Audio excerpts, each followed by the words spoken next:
The World Trade Organization is really struggling.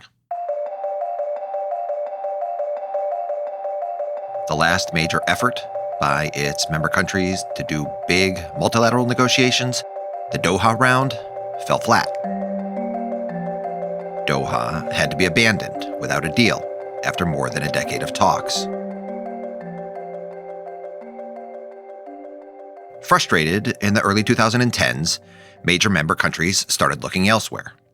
Things like TPP and TTIP and RCEP, big mega-regional deals, were where countries went to negotiate instead of the WTO, to try to tackle all of the new trade issues that weren't going anywhere in Geneva. More recently, you have China, and worries that its massive non-market economy is just so different that maybe China just doesn't fit into the rules-based trading system. Maybe the United States needed to push for some other non-WTO way of dealing with China. And then there was climate change. Member countries have failed to engage the WTO on that pivotal global issue. The WTO really is under threat. To help us think about the future and ways to fix the WTO, I wanted to better understand its past. This episode explores the economic principles behind the World Trade Organization, as well as its predecessor, the GATT, the General Agreement on Tariffs and Trade, the basic Econ 101 of the WTO, why we need it, and how it works. To help us do all that, I will be joined by a very special guest. How long have you been an economist? I got my PhD in 1985, so it's been a long, long time. That is Bob Stager. Bob is an economics professor at Dartmouth College. No economist has written more about the WTO over the last 30 years than Bob Stager. And Bob has an incredible new book titled A World Trading System for the 21st Century, some of which I have asked him to share with us today. Hi, Bob. Hi, Chad. You are listening to an episode of Trade Talks, a podcast about the economics of trade and policy. I'm your host, Chad Bown, the Reginald Jones Senior Fellow at the Peterson Institute for International Economics in Washington. For our listeners, if you make it all the way to the end of this episode, you will hear more about my own personal relationship with Bob Stager. Part 1. The economic theory behind the WTO. I want to begin by talking about free trade. Maybe let's start with the WTO itself. Does the World Trade Organization indicate anywhere that its objective is to get countries to impose zero tariffs and get them all the way to free trade? The short answer to that question is no. If you look at the WTO website, you'll find a tab that says what we stand for, and you might expect a statement there.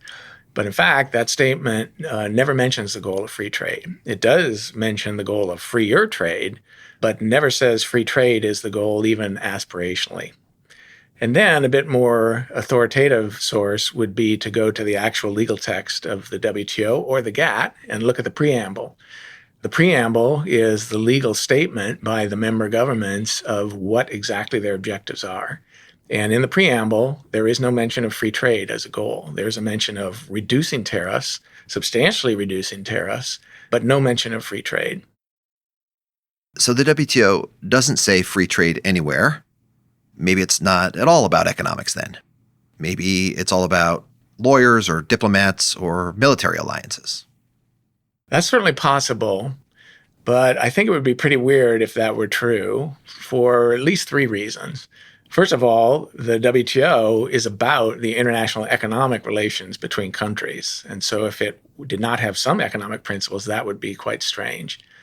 Second of all, if we look at the 75-year history of the GATT, it's been extremely successful in liberalizing trade. And so if there weren't some economic principles behind it, that would be surprising. And third, a principal architect of the GATT was the economist and future Nobel laureate James Meade. So again, the idea that economics is not behind it is something that seems unlikely. These are clues that there is likely to be some serious economics behind the GATT and behind the WTO. But the idea that the WTO is not about the economic efficiency case for free trade, is that a good or a bad thing? So, as an economist, I actually think it's a good thing that the WTO and GATT before it is not based on the case for free trade. Because that case, as economists know, is based on a lot of strong assumptions that typically are not going to hold in the real world for many of the member countries of the GATT and the WTO. Those assumptions include things like governments could not be wanting to use tariffs for distributional purposes, income distribution, either because they don't care about the income distribution in their country or because they have better instruments to achieve that. And while some governments may well, the US could be a good example, possibly Europe, many of the WTO member governments, 2/3 of which are developing countries, are not going to have these instruments. So the assumptions that are required for the economist case for free trade are really suspect when applied to the WTO membership. And if that were the basis for the WTO's claim of legitimacy as the constitution of the world trading system, I would be suspect of that claim. If the economic basis for the WTO is not free trade, then what is it? I think the basis for the WTO in terms of economics is something far more general than the case for free trade. And that is the case for countries to internalize the externalities that they impose on each other when they choose their trade policies. And by externalities, what I mean is the effects that are imposed on other countries when a country unilaterally makes tariff choices. And when a country takes account of the international externalities that it's imposing on its trading partners through its tariff choices, that's going to naturally lead the country to adopt lower tariffs, but there's no necessary reason why those tariffs should be driven all the way to zero.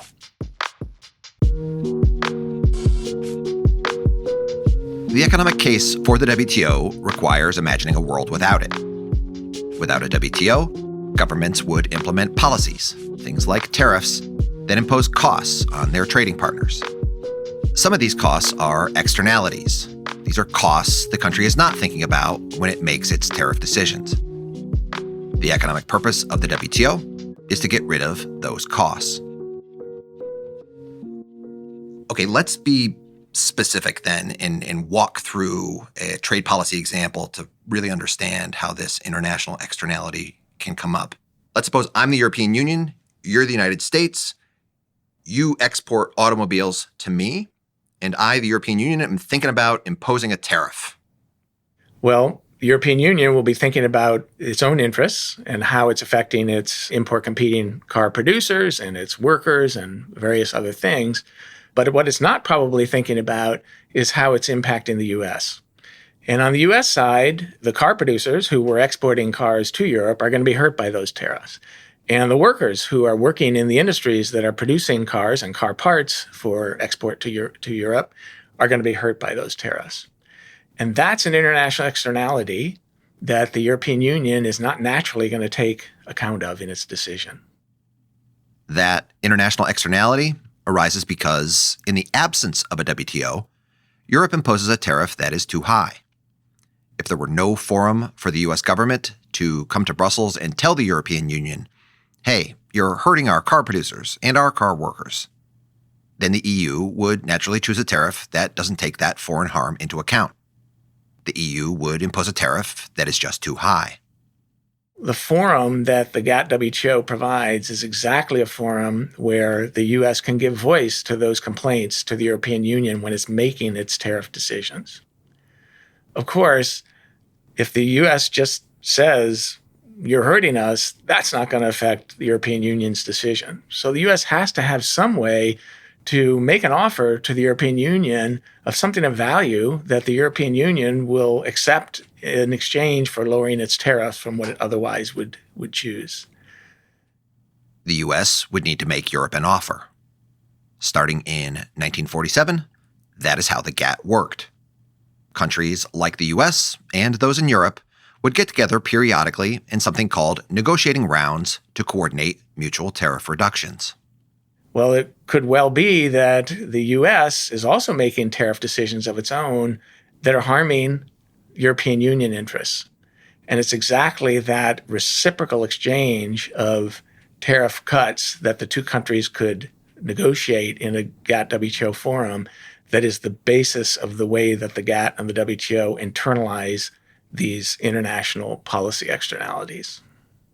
So it seems like from the way we've framed it, that this negotiation could be beneficial to both countries, both the United States and the EU.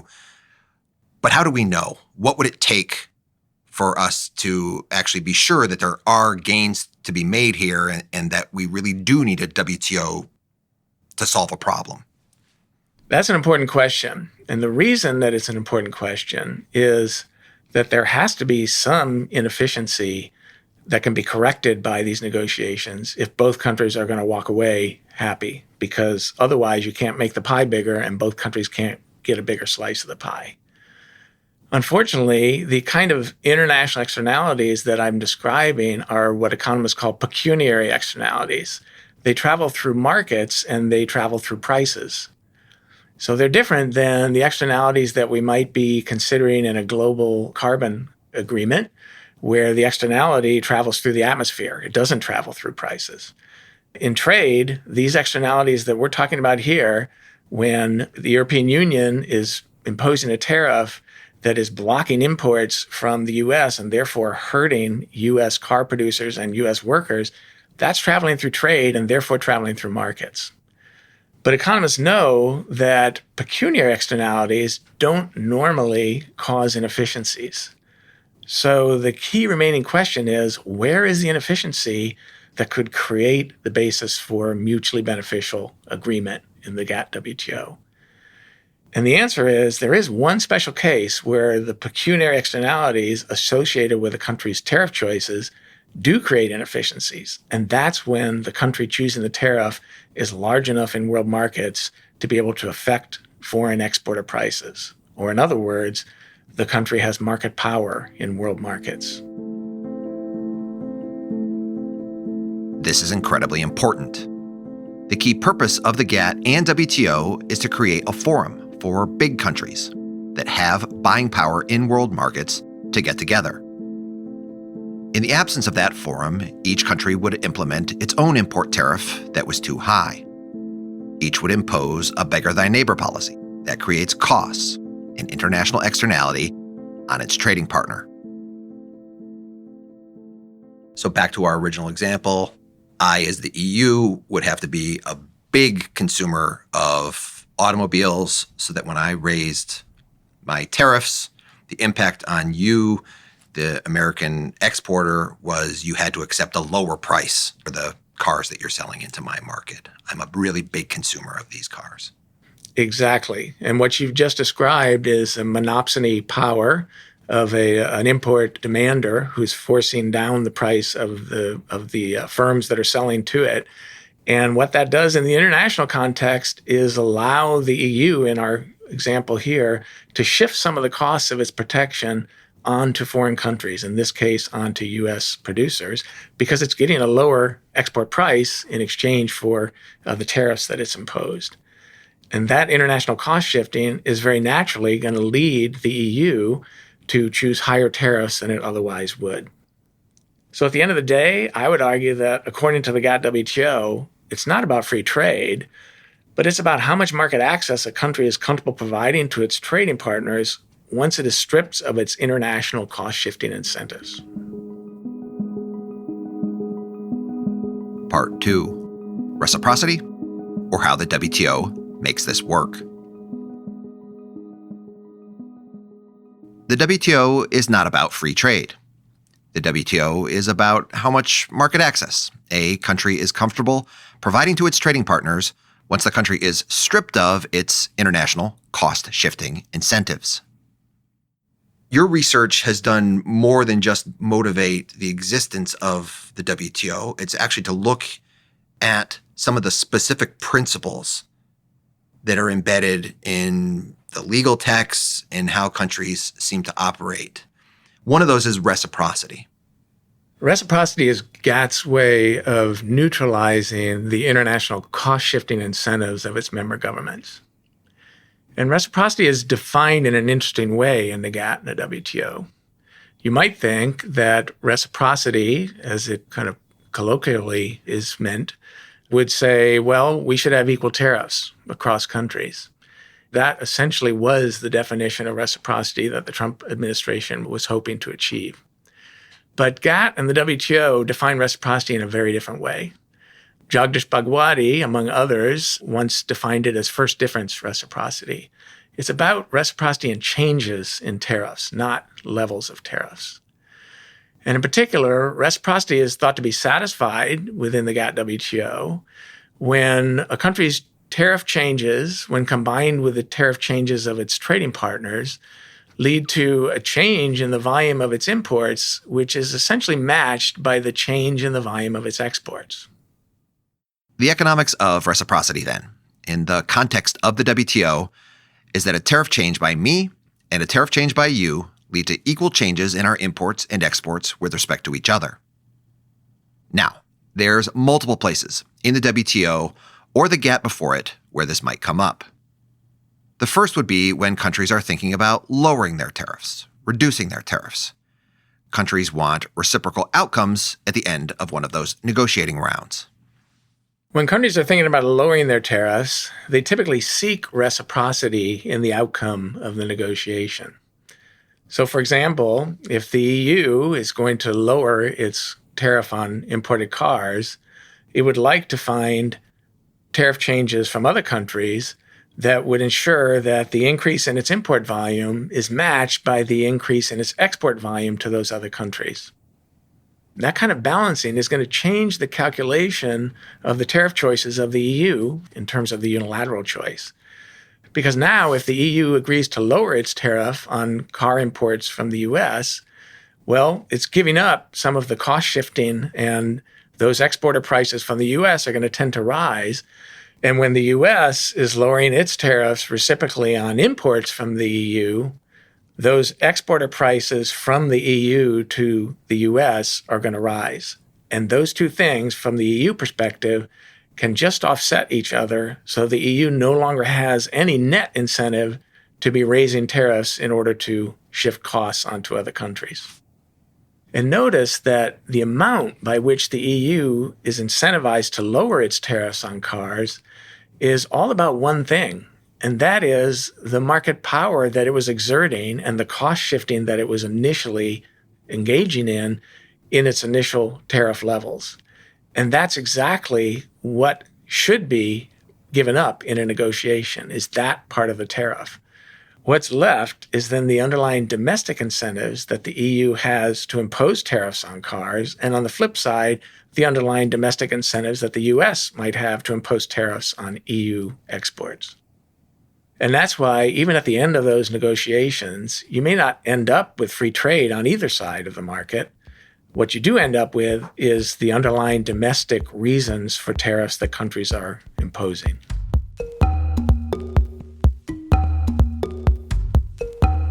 Countries may impose tariffs for domestic reasons. Maybe a government wants to use a tariff to redistribute income from consumers to some companies or some workers.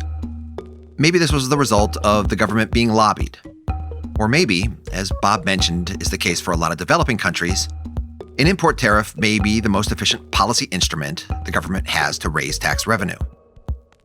The point is, that is the country's own sovereign domestic business. That part of the tariff remains.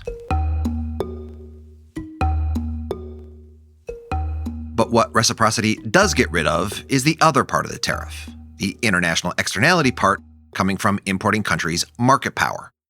That imposed a cost on trading partners. A second place where reciprocity comes up is when countries want to raise their tariffs. Maybe because something unexpected changed at home. The government needs to increase a tariff, but the country still wants to follow GATT/WTO rules. Reciprocity plays a very important role in this second circumstance. And this circumstance is critical because, as was anticipated by the GATT and the WTO design, circumstances change. After negotiations have occurred, we know the world doesn't stay the way it was. And countries may want to rethink the commitments that they made in terms of market access.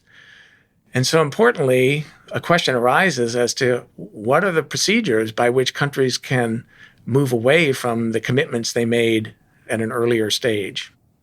Well, in the legal literature, there are two ways that a commitment can be protected. It can either be protected as a property rule, meaning that if two countries or two people negotiate some contract, then one side of that contract can't get out of the contract commitments unless the other side agrees to let that happen.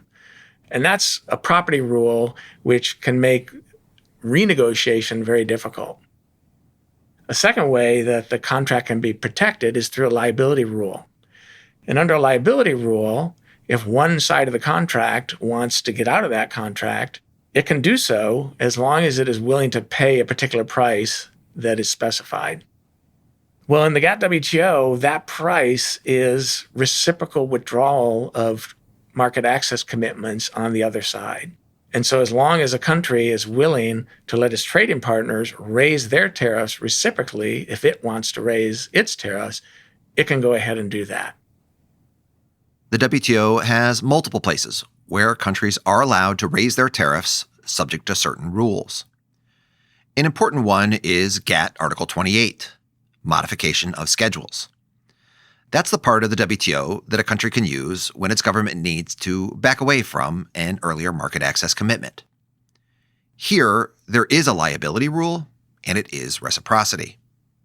How would that work? The way it would work is if a country felt, because of some new developments, that it needed to raise its tariffs and reduce the market access that it originally committed to, it is free to do that. But it can't do that in isolation. And that's very important because if it could do it in isolation, we'd be right back in the unilateral cost-shifting problem that the GATT-WTO negotiations were supposed to solve. So if the U.S. decided that it wanted to raise its tariffs on imported steel, and there were no possibility of foreign countries to respond to that, the U.S. could go ahead and raise its tariffs on imported steel and lower the costs of steel into its markets and therefore shift some of the costs onto foreigners. Well, the WTO allows the U.S. to go ahead and raise its tariffs on steel, but in doing that, it allows other countries to reciprocate. And what that does is faces the U.S. with the right incentives to decide whether it really does want to raise those tariffs on steel. Those incentives are right because while its raising of a tariff on steel might well lower the exporter prices of steel into its market, other countries are going to be able to reciprocally raise their tariffs on U.S. exports. That's going to lower the U.S. exporter prices into their markets. And under reciprocity, those two effects essentially balance out. And so countries face the right incentives to decide whether they truly want to back off on their commitments. Those incentives are going to be colored by their own domestic situations, but not by the international cost shifting, which is the source of the inefficiency that the WTO is trying to correct. Part 3, the economic evidence. We have this amazing economic theory motivating the WTO and its principle of reciprocity. Bob's book makes this case intuitively, but also using formal economic models and lots of mathematical equations. Next, I wanted to turn to the evidence. There are lots of places to look for whether the evidence confirms or rejects this theory that the WTO solves the market power and international externalities problem. To start, there are the tariffs of countries who were not part of the WTO. First, we want evidence that when countries are unconstrained by a trade agreement, they have market power and they use it when choosing their tariffs. This better be true because if that's not true, then there's no inefficiency created by the pecuniary externalities of tariff choices, and there's nothing for a trade agreement to do. So there is evidence of this, but as you might imagine, you have to look in the right places. In today's world, most countries are members of the WTO, 164. So we have to go back in history at least a little bit to find countries who were not constrained by trade agreements, and in particular by their WTO membership. And we can do that. China and Taiwan joined the WTO in 2001. Saudi Arabia joined in 2005. Ukraine joined in 2008. Russia joined in 2012. There's a host of countries that were not GATT members originally and were not members of the WTO when it was formed in 1995. So those are the places where one would want to look to see whether those countries have market power in their unilateral tariff choices and whether they use it to set their tariffs. When looking at the tariffs those countries were setting before they joined the WTO, what was the evidence? Did market power matter? The evidence is pretty strong that market power does exist. And in fact, it exists in some surprising places. It's not only China and the Chinas of the world that are large, that seem to be able to exert their market power with their tariffs, but even countries that are relatively small on the world stage, Saudi Arabia, Ukraine, tend to be big in at least certain sectors and certain regions and have enough size to be able to exert market power when they choose their tariffs. And the evidence suggests that the tariffs that they did choose before they joined the WTO did, in fact, reflect that market power. That's evidence from countries not yet in the World Trade Organization. Now, once countries are in the trade agreement, and you pointed this out, the thing that we're looking for, whether they're exerting market power through their tariff choices, if the WTO is doing its job, that should disappear. So we shouldn't find it. So we shouldn't look there either. But what about through the process of countries negotiating to get into the trade agreement? Is there evidence from that setting? So here again, there is evidence, but again, you have to look in the right places. And in this case, the issue is that there's been 8 multilateral negotiating rounds that were sponsored by the GATT, the final round, the Uruguay round, creating the WTO. And all along, countries who were members from the very first round in 1947 have been liberalizing their tariffs.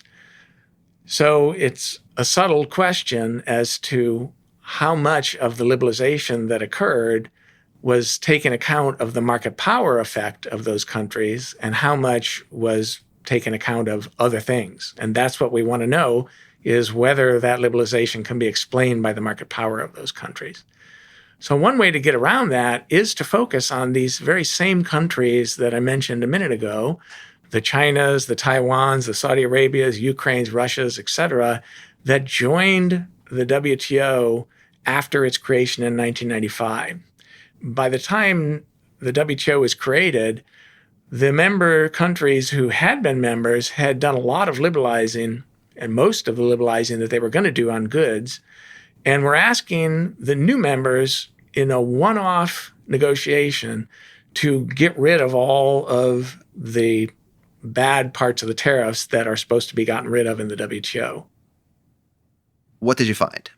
For all those countries acceding to the WTO after 1995, were the bad parts of their tariffs, the parts that they got rid of through accession negotiations, were those related to their market power? So we found that there is quite a strong positive correlation between the market power that the countries who were joining the WTO had in terms of the sectors that they were offering tariff cuts on and the size of those tariff cuts. So sectors for a country that is quite small and didn't seem to have much power over foreign exporter prices, they didn't do much tariff cutting. And in a way, that makes complete intuitive sense, because the only way that countries are going to be asked to cut their tariffs is if there's some exporter out there who cares enough about that tariff to tell its government that that tariff should be cut, and that's something that that government needs to do. So at the end of the day, for those countries and those sectors, what seems to be left is not free trade. There's lots of variation in the tariffs that remained after those countries joined the WTO. But what seems to be extracted from the original tariffs is the component that reflected market power.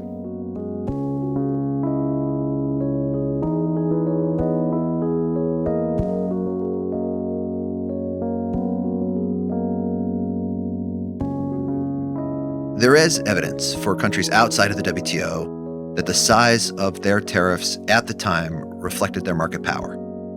Then, when they accede and join the WTO, there's additional evidence that that market power gets expunged through the tariff reduction requests that existing WTO members made.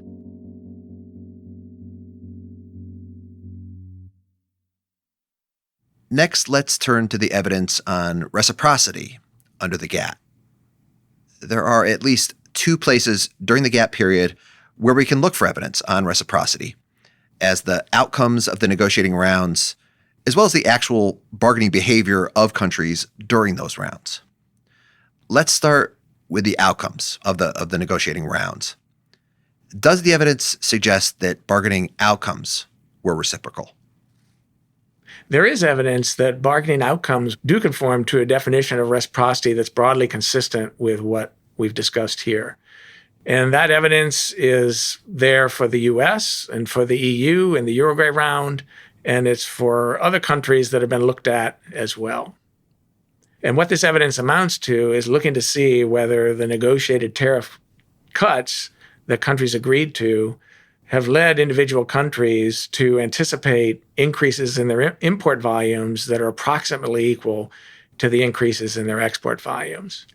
In fact, historically, for example, the US routinely did reciprocity calculations at the end of each bargaining round in the GATT to see whether reciprocity was indeed satisfied by the bargaining outcomes. In the early days of the GATT, like during the Turkey round in 1951, the State Department was negotiating for the United States. The Office of the U.S. Trade Representative wasn't established until 1963. Later, the International Trade Commission, the ITC, was also involved in the assessments of the rounds. To look for evidence of reciprocity, what sorts of calculations were these government agencies doing and why? The ITC has done these calculations, and before that, the State Department did these calculations. And there were some relatively sophisticated attempts to make these calculations that took account not only of the direct effects of tariff cuts that the U.S. had bargained with certain trading partners, but also the indirect effects that third-party bargaining in the round would have on U.S. exporters. The State Department did these calculations and said 10% of the export increases we're going to get are due to third-party bargains in the Turkey round. It's like Germany and France negotiating something, but we're going to get MFN. That's part of our export. And they're adding up, how much our export volume is going to increase versus how much import. And the ITC did actually, try to use elasticities and try to actually calculate what do we anticipate will be the change in our exports and the change in our imports by sector from these rounds. And one could argue, well, it was partly for political cover that Congress wanted, this was supposed to be reciprocal, right? And they wanted to make sure, well, we can say that, yes, our exports are going to expand by as much as our imports.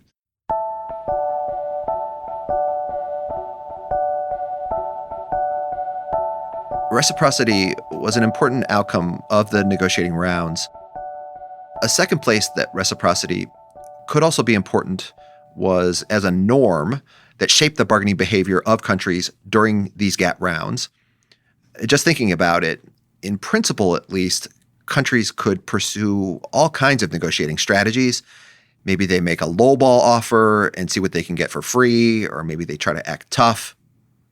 Can you explain the basic theory of how reciprocity was expected to work in creating a norm for trade negotiating behavior under the GATT?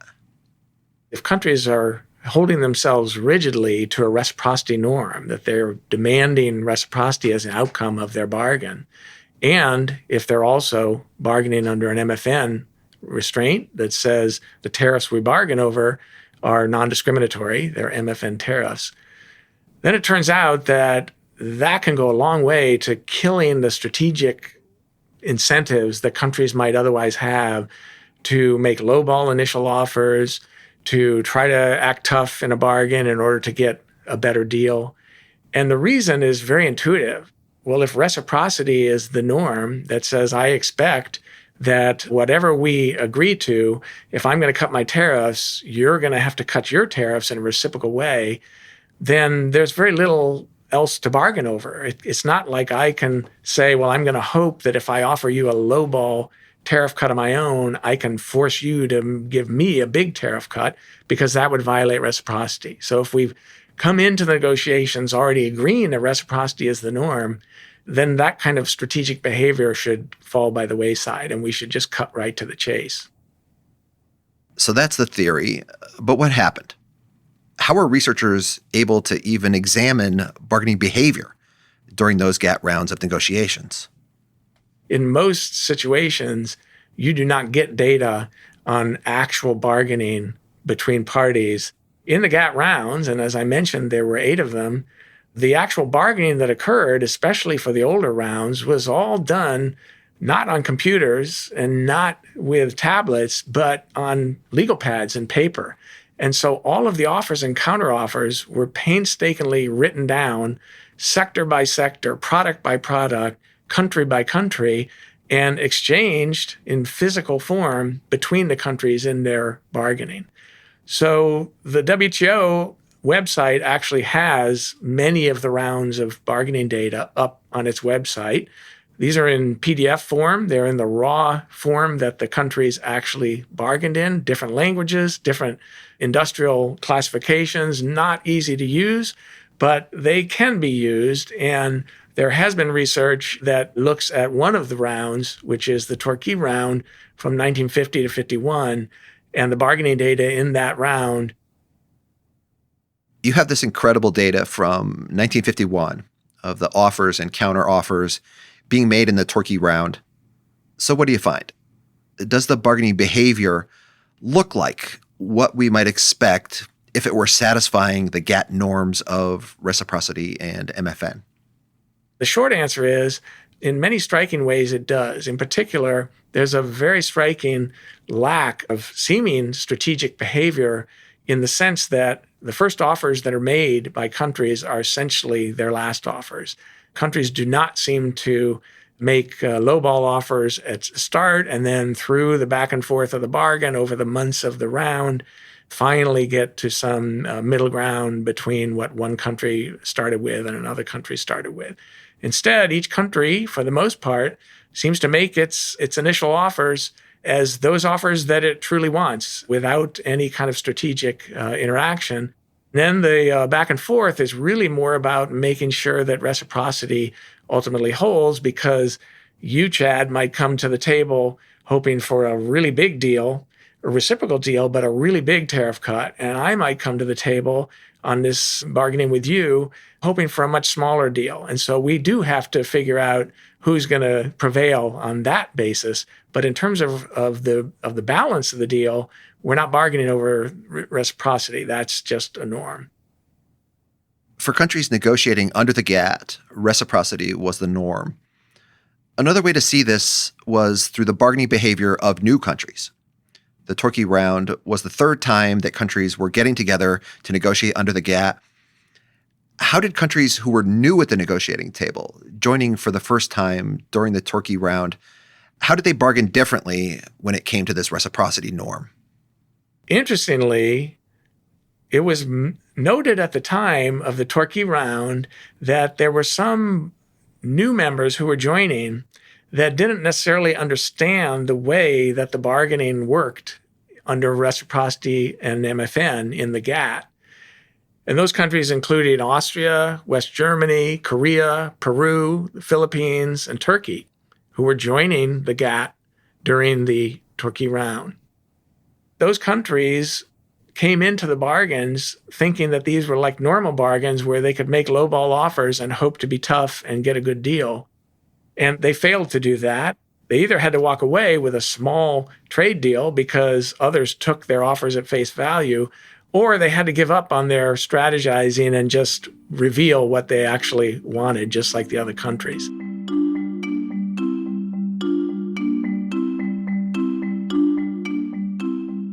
There's lots of evidence then that the WTO would sort of line up with how economists think about it, including through reciprocity.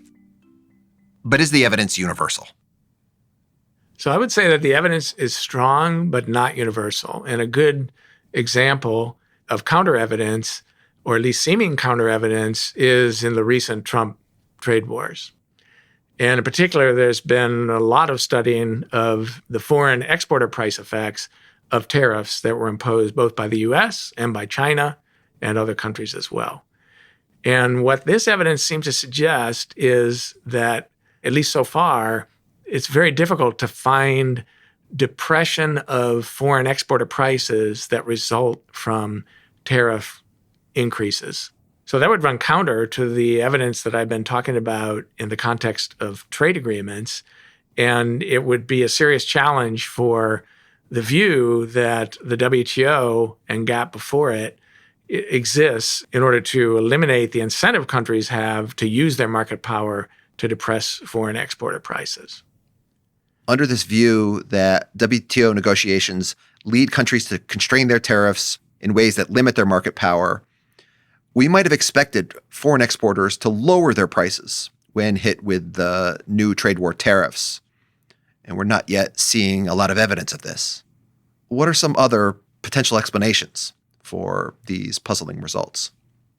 Partly, the evidence is very short run, as it has to be, because we haven't had a lot of time since the Trump trade wars to look at the data. Secondly, a reasonable interpretation of the Trump tariffs themselves is that they were always meant to be temporary and used as bargaining tariffs to try to get other countries to lower their tariffs. And to the extent that they were viewed as temporary, then the exporter price effects of those tariffs are not nearly as clear as they would be if these were expected to be permanent. But the short answer is this new evidence raises questions that still need to be sorted out. And over time, that process of sorting out will help clarify how this evidence fits with the earlier evidence. And as an interesting aside, of course, President Trump certainly believed that foreign exporters were going to pay the cost of these tariffs. It's simply that the economic research that has been done on his tariffs don't support that view. Part 4. China and the WTO. President Trump's trade war with China has kicked off a tense period in trade relations not only between China and the United States, but also for the WTO. There have been calls for the US and China to decouple. Some have even proposed kicking China out of the WTO. The argument is that the WTO can't work for a non-market economy like China, a state-run economy with lots of subsidies, state-owned enterprises, 5-year plans, and industrial policy. We're going to focus purely on the issues associated with China being a non-market economy.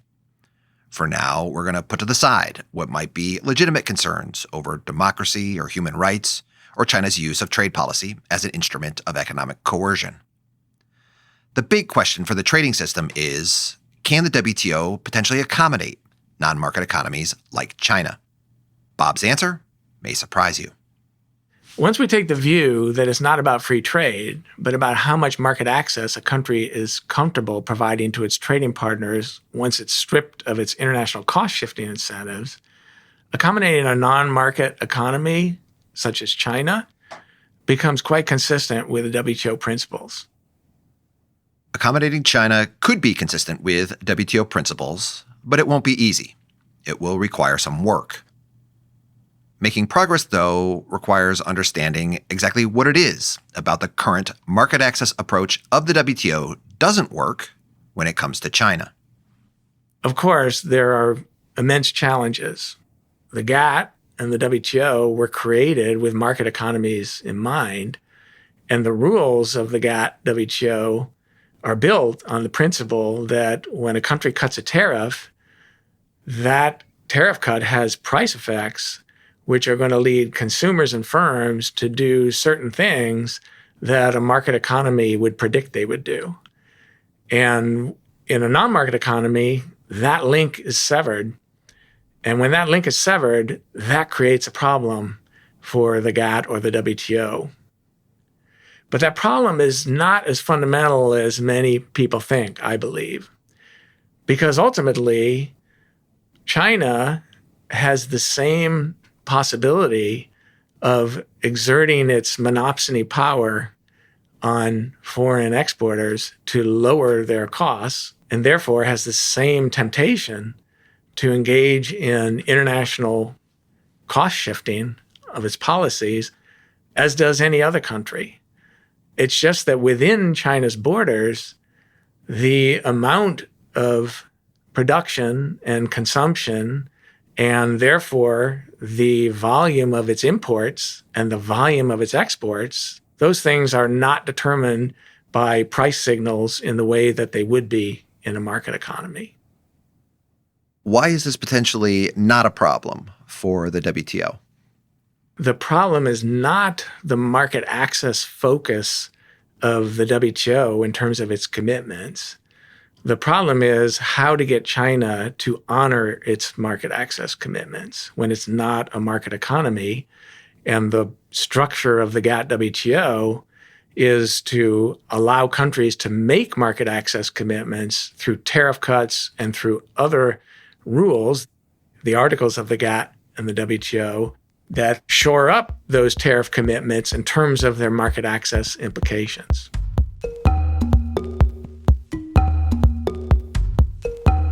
For market economies, like the United States or Japan or the EU, those other articles of the GATT and WTO have typically been enough. One WTO member can translate whether another is living up to its market access commitments for the most part by looking at their policies.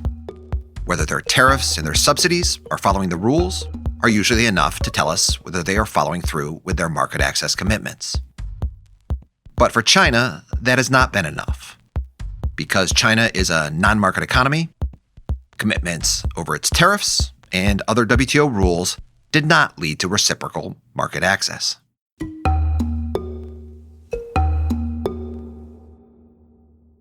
So, what should countries tell China? The first thing that I would say is it is not the case that China should be told that its non-market features are incompatible with WTO commitments. Rather, what China should be told is that, like every other WTO member, it needs to honor its reciprocal commitments, and in particular, its reciprocal market access commitments. And so it needs to find a way to make those reciprocal market access commitments in a credible way. And so far, I think many observers agree that the articles of the WTO and the GATT before it are not working to deliver that. So that raises the question, what would work to do that? Well, first of all, that's a very different question than the question that many observers, I think, are raising, which is, if China can't evolve toward a market economy, it has no role in the WTO. So for the question that I'm raising, China could continue to have its own economic system as it chooses, but it needs to find ways to make credible market access commitments. If the goal is to get China, a non-market economy, to make secure market access commitments, there is an historical precedent in the multilateral trading system. And here, history provides an interesting example. China is not the first non-market economy to join the GATT or the WTO. There were a number. And one interesting example here is the case of Poland, who joined the GATT in 1967 at a time when Poland was not expected to evolve toward a market economy. So Poland and the rest of the GATT members had to figure out a way that Poland could make market access commitments that would satisfy the reciprocity norm that all GATT members had to satisfy. And the way that this was solved in the case of Poland was a very simple 1 or 2 paragraph accession agreement that essentially said that Poland agreed to a quantity commitment to grow its imports from member countries of the GATT by a certain percentage per year that reflected the expectation of member countries of how much Poland's exports would grow to them. That's the reciprocity norm that countries are trying to achieve, whether they're market economies or non-market economies in the GATT. Now, that said, Poland was a medium-sized non-market economy at the time. China is a very large non-market economy. So I'm not suggesting that one could adopt the solution that was adopted by GATT for the case of Poland and simply apply it to the case of China.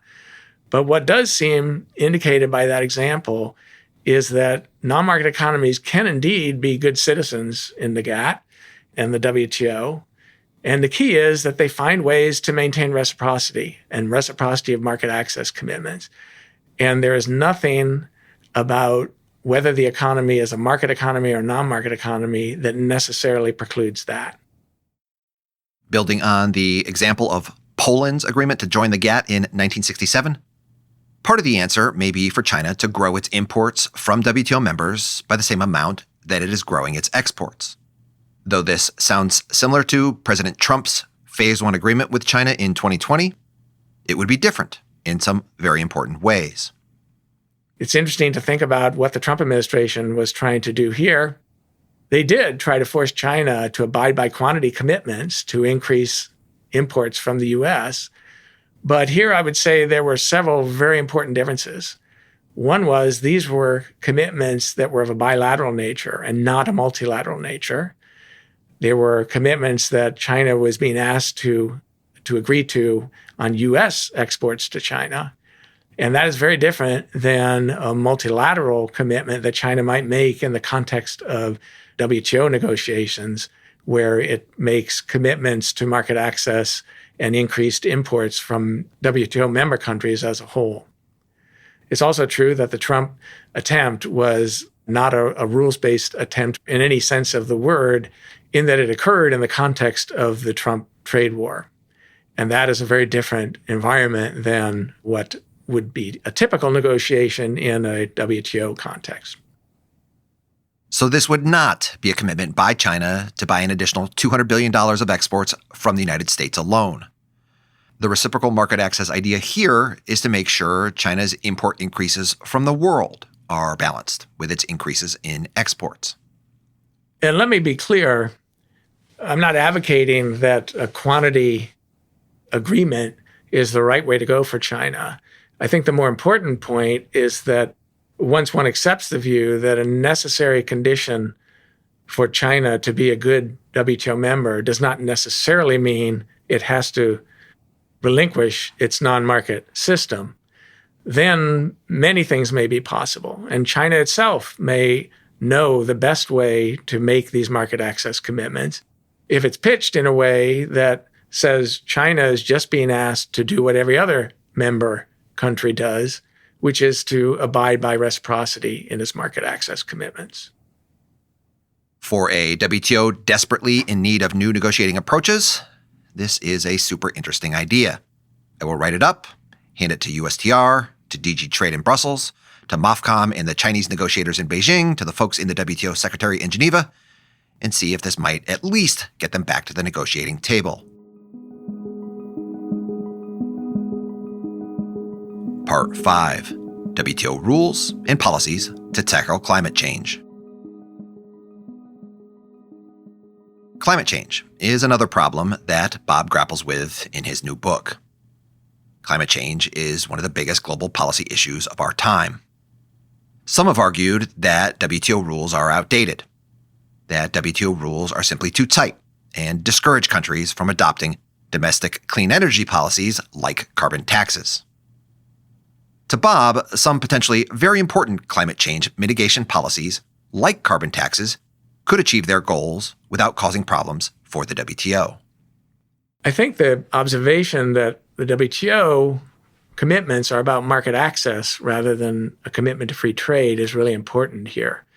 And the reason is that when countries are faced with a climate issue like global warming, and need to think about domestic policies that might address that issue, in the WTO, they are not necessarily wedded to the existing tariff commitments that they've made. Instead, what they are wedded to is the existing market access commitments that they have made. And as we've talked about, if they want to renegotiate those, they can do so. But when a country considers, as say the EU is considering, imposing carbon taxes or the equivalent on its producers, that's going to have market access implications for the existing tariffs that the EU has committed to. And in particular, it will likely disadvantage EU producers and at the existing tariffs lead to what economists call carbon leakage. That is, movements of production of the dirtier goods that the EU produces out of the EU system and into countries that perhaps don't have those carbon taxes and or are using dirtier technologies. That fear of carbon leakage may be preventing the EU and other countries from imposing domestic carbon taxes in the first place. And the source of that fear makes sense if the EU thinks it can't change its import tariffs. And so if the EU were held to the tariffs that it had committed to in WTO negotiations when it imposes a system of carbon taxes, it would actually be being asked by its WTO tariff commitments to now offer more market access than it had originally offered because it is disadvantaging its domestic producers with these carbon taxes at the expense of foreign producers. And I don't think that reflects the logic of the market access commitments that the WTO tries to administer. In particular, there's an opportunity here for the EU to raise its tariffs to offset the competitive effect of its carbon taxes. And in a sense, that's very similar to what we might think of as a carbon border adjustment. But there are some differences that are important in what I've just said relative to, say, the current CBAM proposal of the EU. And a key difference is that what I just described is the possibility of an MFN tariff increase that the EU could impose as it imposes carbon taxes that would offset the market access implications of its carbon taxes.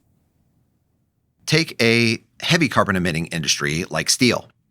Suppose the EU imposes a carbon tax on its steel industry, then the industry's costs go up. For the same amount of local demand in the EU, if the EU's import tariff is unchanged, the local steel industry's costs going up will lead to an increase in EU steel imports. The EU has inadvertently increased its market access. That is basic Econ 101. So if the EU were to impose carbon taxes in a way that disadvantaged its steel producers, under this thinking, the EU could raise its MFN tariff on steel to just offset the disadvantage that its steel producers were now facing because of the carbon tax and preserve the market access that it had originally, before the carbon taxes were imposed, offered to other countries. Well, that's very consistent with the market access orientation of the WTO. And I don't think there's anything that would argue for a carbon border adjustment that were designed in that kind of way to just maintain the market access commitments of a member country. What might be more controversial, and what this CBAM proposal seems to be leaning toward, is to make those carbon border adjustments a function of the carbon of the foreign exporting countries. And notice that what I said was that the MFN tariff that the EU could raise would be WTO consistent, in my view, if it raised its MFN tariff in a way that just offset the market access implications of its carbon tax. Well, that depends on how dirty the production is within the EU, because those are the firms that are going to have to pay this carbon tax. And the dirtier the industry, the higher the tax they're going to have to pay. And that would suggest that for those industries, the MFN tariff adjustment should be higher as a result. But that has nothing to do with the dirtiness of the production outside the EU.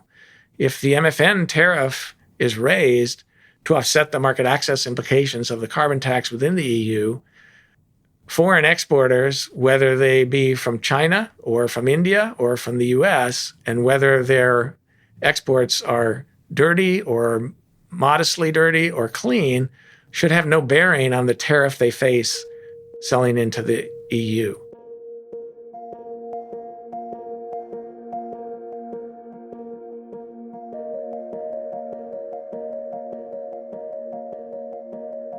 One type of carbon border adjustment would seem to be completely WTO consistent.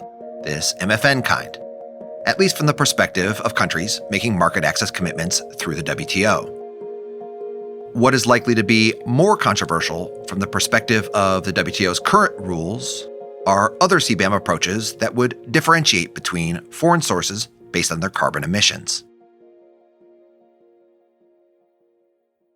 That latter dimension, if you were going to use your tariffs to actually incentivize the dirtiest countries who are selling to you to clean up their act, that's part of what the CBAM proposal seems to be aimed at. And I think that's a more controversial dimension of carbon border adjustments because it doesn't just offset the market access implications of the carbon tax for a country, but in fact, it uses the border adjustments to try to incentivize other countries to clean up their act in terms of carbon emissions as well. I think the EU believes that its CBAM proposal will be WTO consistent, but that hasn't been tested in the WTO. And my own sense as an economist is that I think an MFN carbon border adjustment of the kind that I first described would be perfectly consistent with WTO rules.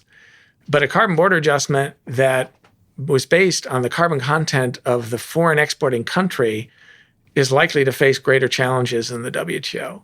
And in part, this is because countries like China and India feel that this would be an illegal way for the EU to discriminate against them for a purpose which falls outside the fundamental market access focus of the WTO, namely to help solve the climate problem. And I think one can argue whether that purpose itself is legitimate or not. But in my view, it does fall outside the market access issues that are the central purpose of the WTO.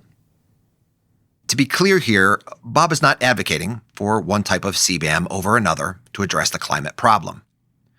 What he is explaining as an economist is that there's a key distinction between the two from the perspective of the current WTO rules and norms that member countries have already agreed to. So let me summarize and be clear here. I'm not saying that using tariffs that are based on the carbon content of a foreign exporter is necessarily not something that countries want to do in order to help solve the climate problem. What I am saying is I think it's very useful to separate these two issues. First, using tariffs to just offset the market access implications of your own carbon taxes. And there, I think those tariffs could be MFN, and they could be completely non-controversial in terms of WTO rules and rulings. And then second, the more controversial issue is, do you want to use your tariffs to incentivize other countries to clean up the carbon in their production? I think by identifying those two issues, one could at least separate out the non-controversial part and allow some carbon taxes to go through without any qualifications in the WTO. And then the question is left for the more controversial aspects of those carbon taxes. Let's turn to proposals that are even more controversial. William Nordhaus has a proposal for a climate club. And there are different versions, but the rough proposal has the cool kids in the club, the ones with low carbon emissions, applying low import tariffs toward each other. In countries with higher emissions, the ones that are outside of the club, they would be hit with higher import tariffs. The motivation is that the climate crisis is so important. Governments need to do everything they can to incentivize high-emitting countries to reduce their carbon emissions. The Nordhaus Climate Club proposal is a good illustration of the point I'm trying to make. I think that proposal, which would essentially have countries agree to a common set of carbon policies and then low tariffs among them, with the idea that countries that don't agree to those policies would face very severe tariffs, that seems very clearly to me to be in violation of many WTO obligations. Now, that said, it could be that the severity of the climate problem warrants that. So I'm not saying that that's not necessarily something that ultimately shouldn't happen.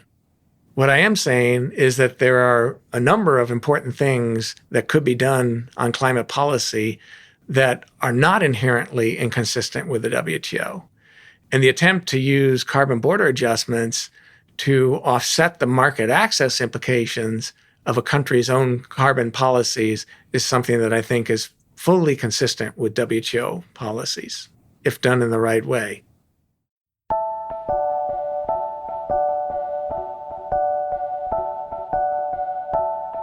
As my last question for you, there are a lot more examples in your book about new 21st century issues. We haven't had time to go through them all, but things like global value chains, services trade, digital trade, lots more.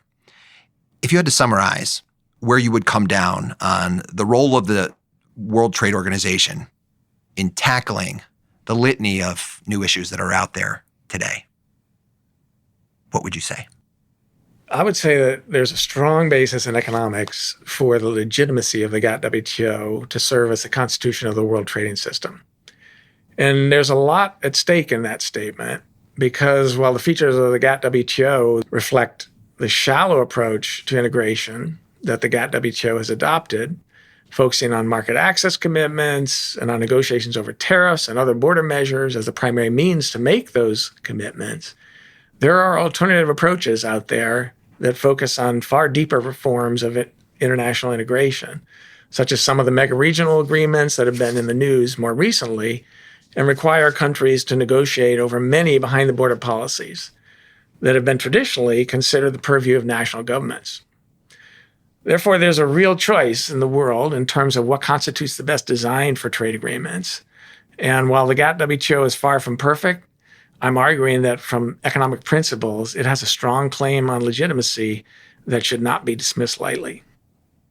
So if you had a motto for the way that policymakers should think about the WTO as we address these 21st century challenges, what would it be? What I would not advocate is Mark Zuckerberg's famous statement, move fast and break things.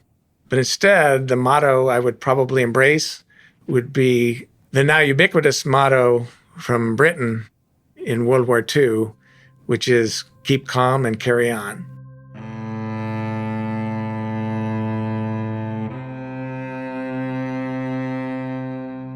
Bob, thank you very much.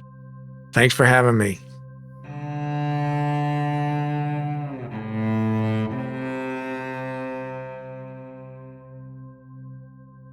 To wrap up this episode, I wanted to share two other things. First, Bob Steger was my graduate school advisor. Bob was a professor when I was at the University of Wisconsin as a PhD student in the 1990s, so I have known Bob for almost 30 years. Bob was the best sort of advisor. I am one of his many former students who would all probably say the same thing. He is not only a clear thinker and a remarkable contributor to the economics profession, but he is a caring and kind human being. He is an incredible role model. I am grateful for his support over my entire professional career. This was therefore a pretty tough episode for me to do. Bob is pretty special to me.